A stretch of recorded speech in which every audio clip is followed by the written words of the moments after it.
Baik, kita lanjutkan ya. Ini alasnya ini nanti kenapa nanti kesendirian itu penting dan menarik.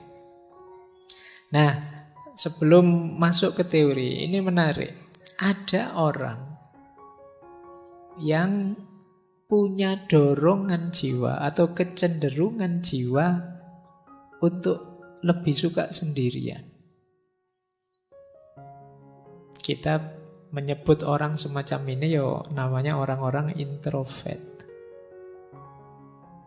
Dia lebih nyaman, lebih bisa menikmati hidup dalam kesendirian.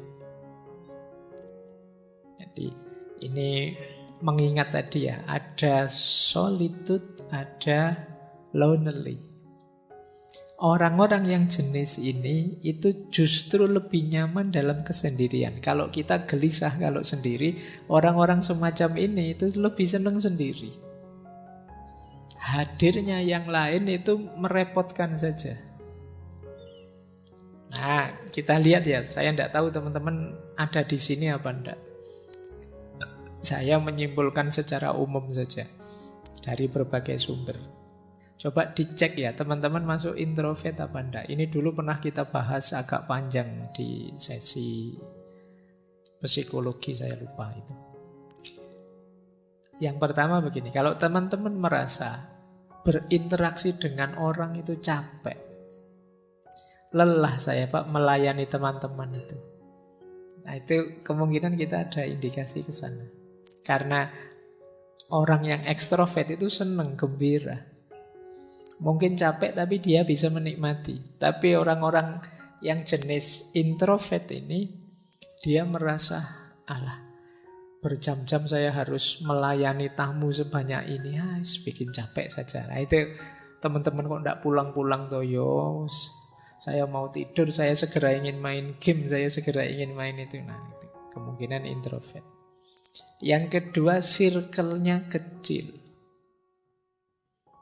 Orang-orang yang senang sendirian itu biasanya circle-nya tidak banyak. Temannya 1, 2, 3 dan hanya itu saja. Lebih suka menghabiskan waktu sendirian. Orang semacam ini self-healing terbaik menurut dia ya di rumah, di kamar. Kalian kan sering ngajak, yuk healing, yuk jalan-jalan. Healing itu kan selama ini kita mengartikan kemana tuh kayak jalan-jalan kayak. Tapi bagi orang ini healing terbaik itu di kamar. Jadi begitu masuk kamar itu disitulah surganya. Nah kalau ada yang seperti ini mungkin kalian ada jiwanya agak introvert. Jadi lebih senang di kamar saja. Kemudian tidak suka lingkungan yang berisik. Kalau ada rame-rame dia, alah apa sih itu? Tidak senang dia. Dan lebih tertarik dengan aktivitas-aktivitas sendirian. Nah ini indikasinya.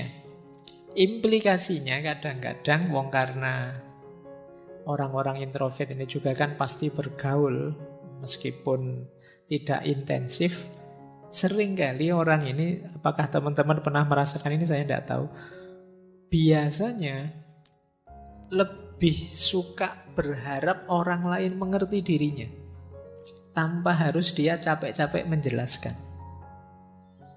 Jadi dia pingin, temanku itu ngertilah aku. Jadi kok aku diajak jalan-jalan terus aku itu pinginnya di kamar. Mau tak tolak itu ndak enak, mau tak ikuti kok ndak cocok dengan seleraku. Ngerti teman-teman itu. Dia memendam rasa ingin dimengerti.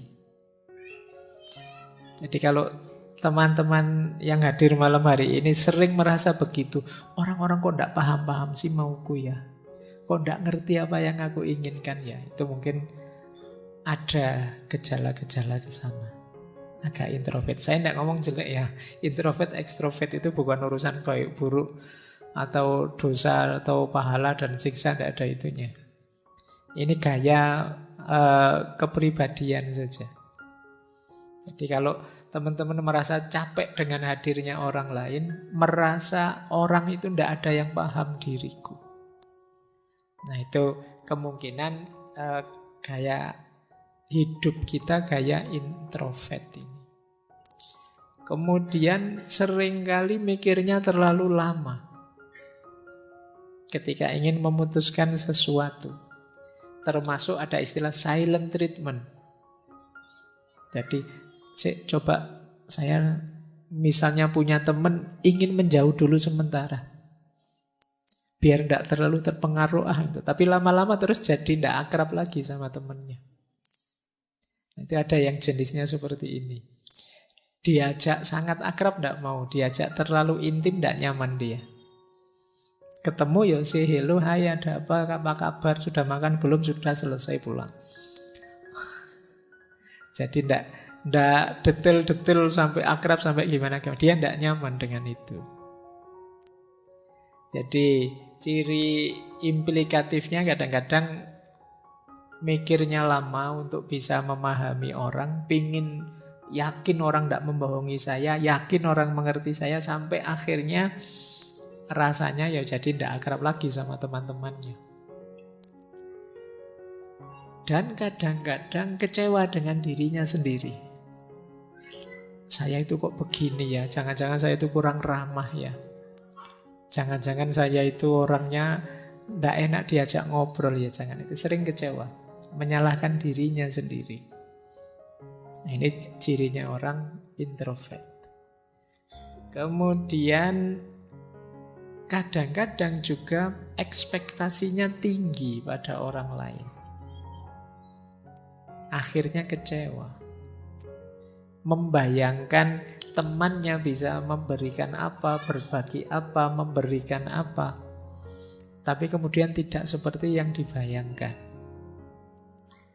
Kenapa kok dia estimasinya salah? Karena relasi sosialnya kurang. Sehingga kadang-kadang mungkin mudah ditipu orang, mudah dikecewakan orang. Dia tidak ngerti kalau orang gayanya kayak gini ini ya biasanya ngapusi. Oh kalau orang cengeng-cengeng kayak gitu itu tidak serius. Oh itu kan hanya yang akrab yang ngerti gitu.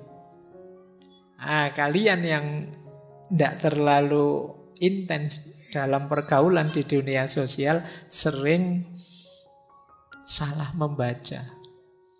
Nanti orang basa-basi dianggap serius. Mari mas. Oh ya, kadang-kadang wong itu cuma basa-basi kamu. Nanti ada, ayo silahkan itu. Kalau di sini ayo silahkan itu cuma basa-basi, jangan diminum beneran. Nanti ada orang makan, sudah makan? Belum. Nah, itu ya kalau sopan santunnya sudah makan, sudah silakan lanjutkan gitu. Tapi kalau tidak ngerti ya gitu. Jadi karena tidak terlalu intensif dalam pergaulan, kadang-kadang salah estimasi, akhirnya kecewa. Ya mbok sekali-sekali mampir, itu basa-basi, kamu mampir beneran. Nah, harus hati-hati karena pergaulan sosial ya punya rumusnya sendiri-sendiri. Ya. Nah, termasuk juga sering tidak enakan. Waduh, jangan-jangan teman saya marah ini. Waduh, sering tidak enakan. Jadi orang introvert itu karena apa yang dia rasakan tidak terekspos keluar, dia sibuk dengan dirinya sendiri. Jadi ini di antara cirinya. Nah, ada juga variasi unik. Ini sebenarnya ada jenis-jenis introvert tertentu yang khas. Misalnya ada istilah social introvert. Social introvert itu bukan berarti orangnya tidak bergaul, tapi circle-nya sangat kecil. Oh kalau sudah di circle-nya sih podo, sudah yo teriak-teriak, yo aktif ya. Tapi ganti circle diam dia. Nah, ini namanya social introvert. Kalau sama gengnya, wow aktifnya luar biasa, dia bisa jingkrak-jingkrak, dia bisa balapan motor, dia bisa. Tapi begitu ganti circle, dia pendiam. Nah ini ada namanya social introvert. Mungkin kalian begitu. Kalau ketemu circle-nya di luar, wah kumat. Tapi begitu masuk circle ngaji filsafat, wah kok gini situasinya, kamu diem kayak orang soleh. Nah, ya itu social introvert namanya. Jadi, yo kamu aktif hanya di circlemu atau tipe thinking, pemikir. Berbaur sih yo bareng sama teman, tapi kalau sudah berbaur diem saja mikir. Kadang duduk di pojok sambil menganalisis, sambil nah itu namanya thinking introvert. Nggak bisa diajak ngomong santai, guyon-guyon. Pokoknya dia mikir, menganalisis sekelilingnya, nonton. Wah, ternyata kalau di kafe ini, ya itu mikir. Apa yang dilakukan anak-anak muda ini ya, masa depan bangsa gimana ya kalau anak-anak itu. Jadi, yang lain ngobrol sepak bola, ngobrol K-pop, ngobrol apa, dia mikir masa depan bangsa. Nah itu akhirnya dia diem terus mikir, ya Allah ini nanti di akhirat gimana kalau ditanya malaikat ini ya mikir. Nah, itu tipe thinking introvert. Ada yang jenisnya anxious. Anxious introvert itu orang yang cemas terus. Ya berinteraksi dia, tapi setelah berinteraksi terus dia bingung, aku tadi salah ngomong enggak ya? Teman-teman cocok enggak ya dengan gayaku? Komentar apa ya kira-kira teman-teman tentang yang saya lakukan tadi? Ini anxious, kamu tiap hari khawatir dengan itu. Jadi ini kalau menurut gengku aku kayak gini, ini cocok enggak ya? Sesuai enggak ya? Nah ini namanya anxious. Kamu khawatir terus, khawatir salah, khawatir keliru, khawatir menyakiti, khawatir. Sehingga kecenderungannya kamu terus lama-lama jadi sulit aktif. Atau ada orang tertentu yang restrained. Restrained introvert itu yang tertutup sih sebenarnya. Ya seperti orang introvert biasa. Tapi lama-lama kalau sudah cair, oh itu dia sudah bisa terbuka, mungkin ngalah-ngalahi yang ekstrovert-ekstrovert. Jadi awal datang itu pendiam, nggak ngomong. Besok ketemu masih diem. Hari ketiga, wah cerewetnya ngalah-ngalahi. Nah, itu restrained introvert.